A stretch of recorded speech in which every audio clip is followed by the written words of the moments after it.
நமக்கும் இந்த பிரபஞ்ச சக்திக்கும் தொடர்பு இருக்கும்போது ஆறாவினுடைய தன்மையில ஒரு மாற்றம் தெரிகிறது.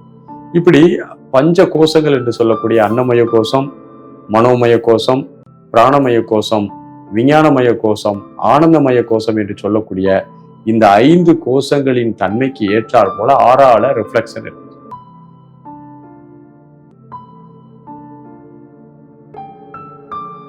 அனைவருக்கும் அன்பான வணக்கங்கள்.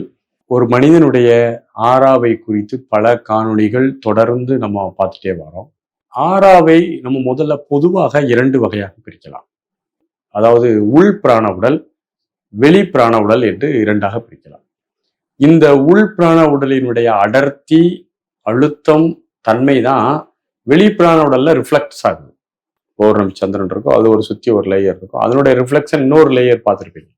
அதே மாதிரி நம்முடைய ஆறாவினுடைய உள் ஆறாவினுடைய அடர்த்தியை பொறுத்து மனிதனுடைய வெளி ஆறா அப்படி ஒரு ப்ரொஜெக்ட் ஆகி நிற்கும்.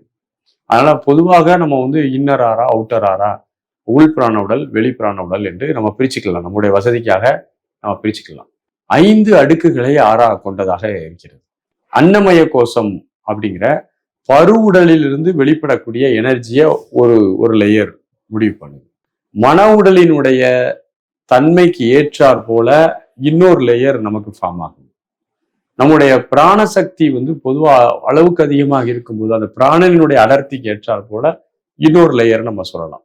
நான் என்ற தன்னுணர்வு ரொம்ப தெளிவா இருக்கும் போது நம்முடைய விஞ்ஞானமய கோஷத்திற்கு ஏற்றார் போல ஆறாவின்ல சில மாற்றங்கள் தெரிகிறது. நமக்கும் இந்த பிரபஞ்ச சக்திக்கும் தொடர்பு இருக்கும்போது ஆறாவினுடைய தன்மையில ஒரு மாற்றம் தெரிகிறது. இப்படி பஞ்ச கோஷங்கள் என்று சொல்லக்கூடிய அன்னமய கோஷம், மனோமய கோஷம், பிராணமய கோஷம், விஞ்ஞானமய கோஷம், ஆனந்தமய கோஷம் என்று சொல்லக்கூடிய இந்த 5 கோஷங்களின் தன்மைக்கு ஏற்றார் போல ஆறால ரிஃப்ளெக்ஷன் இருக்குது. ஒரு மனிதன் உண்டு உறங்கி இருக்கக்கூடிய தன்மையில், அதாவது அன்னமய கோஷத்தை மட்டும் அவன் சார்ந்து வாழ்றான். இந்த உடல், பசி, தாகம், சாப்பிடுறது, இதை மட்டும் இருந்தா அவனுடைய ஆறால அடர்த்தி பயாலஜிக்கல் பாடியில இருக்கக்கூடிய அடர்த்தி எர்த் எலிமெண்ட் அதிகமா இருக்கிறதுனால அதுல இருந்து ஒரு எமிஷன்ஸ் போய் ஒரு லேயர் ஃபார்ம் ஆகும். மைண்ட்ல சிந்தனை ஆற்றல், அமைதி, தெளிவு, குழப்பம் போன்ற தன்மைகள் இருக்குது. அந்த தன்மைகளை எது டாமினேஷனா இருக்கோ அதுக்கேற்றாப்புல இன்னொரு லேயர் நமக்கு ஃபார்ம் ஆகுது. பிராணசக்தி எந்த விதமான களங்கமும் இல்லாமல் நல்ல தியானம், யோகம் போன்ற பயிற்சிகள் நல்லா செய்யறவங்களுக்கு ஆறா இன்னொரு லேயர்ல ஃபார்ம் ஆகும். ஆறாவானது நம்ம கோஷங்களுக்கு ஏற்றாப்புல பிராண உடல்ங்கிறது ஒண்ணு. இந்த கோஷங்கள்ல இருந்து வரக்கூடிய எதிர் விளைவுகள் ஒவ்வொரு லேயராக ஒரு மாய காட்சி போல தோற்றம் அளிக்கின்றன. ஆனா ஆறாங்கிறது ஒண்ணுதான்.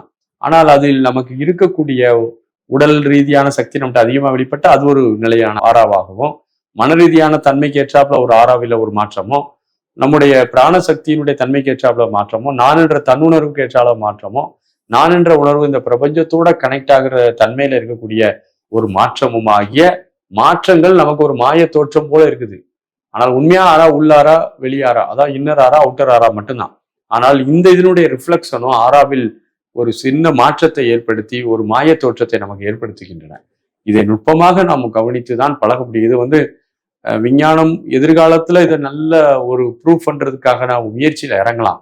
அல்லது ஒரு மனிதன் தன்னளவுல கண்ணை மூடி அமைதியா உட்கார்ந்து உடலை கவனித்து, மனதை கவனித்து, இந்த உடல்ல இருக்கக்கூடிய நுட்பமான பல விஷயங்களையும் கவனித்து பழக பழக இந்த ஆறாவை குறித்த அறிவும் மெல்ல மெல்ல மெல்ல வளர ஆரம்பிச்சிடும்.